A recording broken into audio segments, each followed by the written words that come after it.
Momento justo en nuestra revista para actualizarnos en cuanto a la situación epidemiológica en nuestro país, cómo se comportan las arbovirosis. Vamos a recibir de inmediato a la colega Gisela García Rivero, lista ya en nuestro estudio desde muy temprano, acompañada nuevamente por la doctora Susana Suárez, directora de Salud Ambiental del Ministerio de Salud Pública. Mi saludo para ambas y la bienvenida.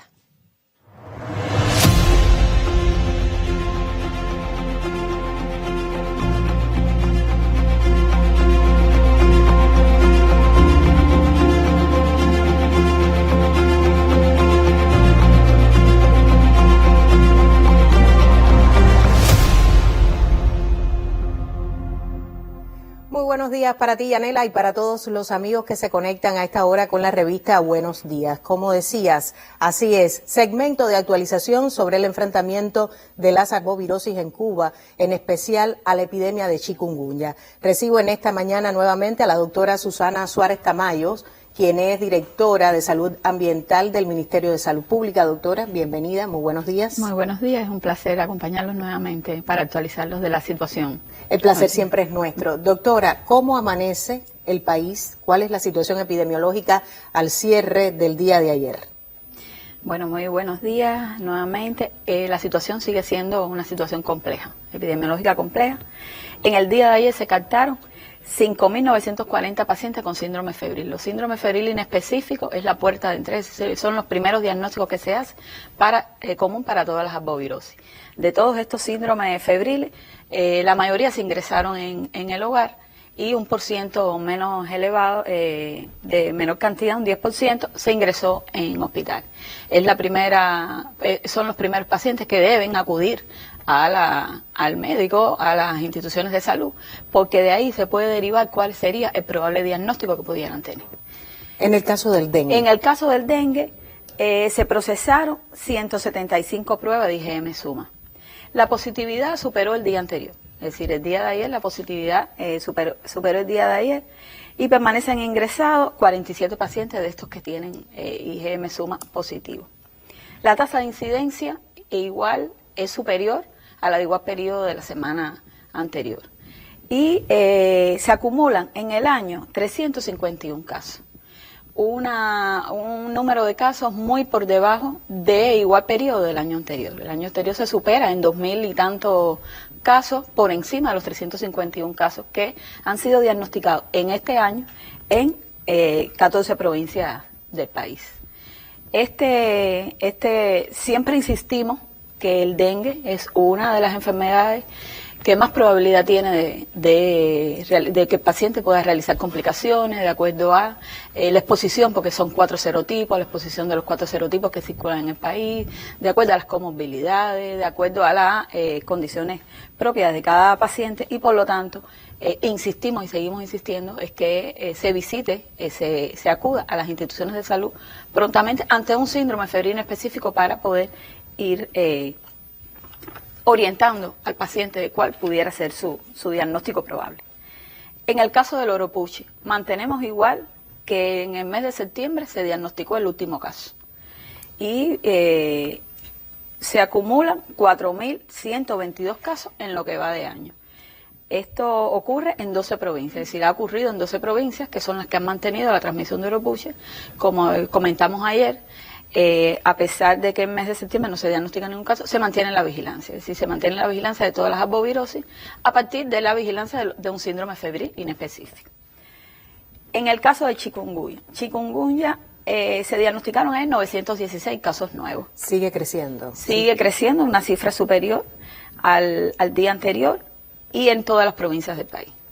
Hay diagnóstico, es decir, hay diagnóstico de casos y hay casos nuevos en todas las provincias del país. ¿Cuáles son las provincias más complicadas, doctora? Las provincias más complicadas está Santiago de Cuba, La Habana, Santi Espíritu, son las provincias que más casos están reportando.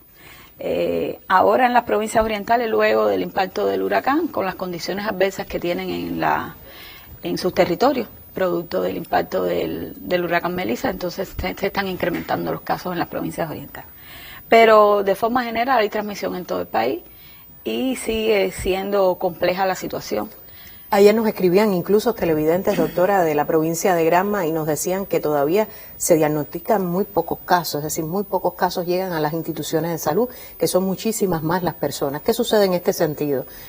Las personas, el sistema de información, si las estadísticas de salud se forman a partir del sistema de información que transita por el Ministerio de Salud Pública. Si el paciente no acude, ningún médico lo ve, no queda en una hoja de cargo, que es el documento primario de información, y por lo tanto no pasa a las estadísticas de salud. Por eso seguimos insistiendo que para poder tener la mayor realidad de los casos que están ocurriendo hoy, que están incidiendo hoy con respecto al chikungunya, que sigan los pacientes acudiendo y para recibir las orientaciones, porque ante un síndrome febril específico, aunque esta enfermedad, como ya lo han explicado los expertos en la mesa redonda, es muy sintomática, desde el inicio hay síntomas y por lo tanto se necesita una orientación temprana a todos esos pacientes, sobre todo con la hidratación que deben llevar. Por lo tanto, las estadísticas, seguimos acercándonos más en la estadística a la vez que el paciente acuda más a los centros de salud. En salas de cuidados intensivos, ¿cuál es la situación? Sabemos que es una información muy sensible para la familia, a partir de que pueden existir complicaciones, pueden existir personas que se agravan con esta enfermedad. ¿Cuál es la situación? Sí, siempre el dengue hemos planteado que tiene una mayor probabilidad de que el paciente realice complicaciones, pero a partir de los estudios que se han realizado en el Instituto Pedro Curie, en el IPK, sí hemos visto, se ha visto que en las primeras 2 semanas hay pacientes, de acuerdo a las comorbilidades y a las características propias de cada paciente, pueden tener complicaciones. Por lo tanto, hoy se reportan 102 pacientes ingresados en las salas de cuidados intensivos. De ellos hay 76 que están reportados de grave y hay 24 pacientes que hay reportado de crítico. Y siempre los grupos de edad más afectados son los menores de 18 años. Por eso hay que tener una mayor vigilancia en esos grupos de edad. El trabajo antivectorial, ¿cómo se comporta? Sigue siendo una situación preocupante porque todas las personas demandan fumigación para su barrio, para su comunidad, ante esta situación compleja epidemiológicamente hablando, y también porque si no se elimina a este vector responsable de arbovirosis, bueno, pues no pueden hacer un buen trabajo, por supuesto, luego los profesionales de la salud, o no pueden abarcar a todas las personas que enferman los profesionales de la salud. Sí, sigue siendo las medidas antivectoriales, las acciones fundamentales para el control de la enfermedad. Es decir, coincido contigo, sigue siendo esto vital para el control, hay que eliminar el vector. En el día de ayer se detectaron 556 focos. El índice de infectación sigue siendo elevado. Más o menos una cifra parecida, ayer se reportaron 0,71, hoy un 0,69, está dentro del rango, sigue siendo un índice elevado que favorece la transmisión de las arbovirosis de forma general, de chikungunya, porque el mismo vector puede transmitir varias arbovirosis. Y en el tratamiento adulticida intradomiciliario se cumple en un porciento un poquitico mejor, a un 92.3 que el día anterior, que fue solamente un 90. Y la mayor afectación que tenemos en todo el tratamiento antivectorial son las fuerzas. Los operarios. No existe fuerza, es decir, operario suficiente para realizar tanto tratamiento focal como tratamiento adulticida, como la población ha estado acostumbrada unos años atrás. Ayer, por falta de fuerzas, es decir, ayer no trabajaron 116 equipos, la mayoría, 91, por falta de fuerzas, y 25 por rotura. Sigue siendo La Habana y Camagüey las dos provincias que han tenido mayor afectación por la falta de fuerza y por rotura. Y en el tratamiento adulticida extradomiciliario, ayer se trabajó en 3.811 manzanas.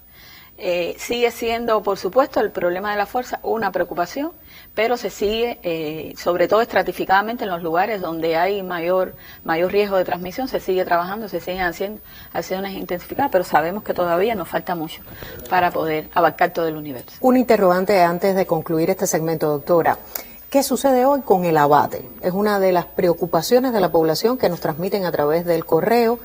ya no se abatiza como antes. ¿Qué sucede con el abate? Ayer escuchábamos incluso el intercambio que sostuvo la viceministra Carilda Peña García, quien se encuentra, por cierto, en el oriente del país, acompañando a la comitiva de las autoridades, de las máximas autoridades del país, y escuchaba el diálogo con las personas sobre el abate. ¿Y por qué es importante hablar del abate?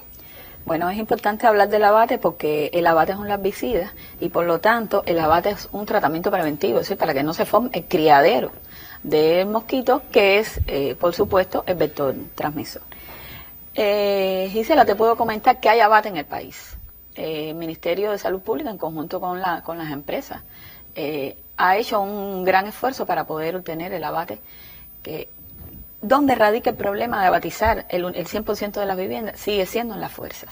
No hay fuerzas para hacer un tratamiento focal técnico, que es el que va a la vivienda, nos revisa todos los depósitos, hace un focal técnico, hace una revisión de las viviendas y abatiza las viviendas. El abate es un plaguicida, no es un producto que pueda ser dado a la población, porque tiene que tener una dosificación de acuerdo a la medida de cada recipiente. Es decir, que usted no puede llegar al policlínico y solicitar que le den un poco de abate. Que le den un poco de abate. Hay abate. Se está organizando, que estamos organizando por el Ministerio de Salud Pública, fuerzas para formar en cada provincia, y se está pidiendo un apoyo, sabemos todo el apoyo que nos están dando los demás organismos con el adulticida, para formar brigadas de focal no técnico, para hacer un focal destructivo, para destruir criaderos y para abatizar, bien preparados.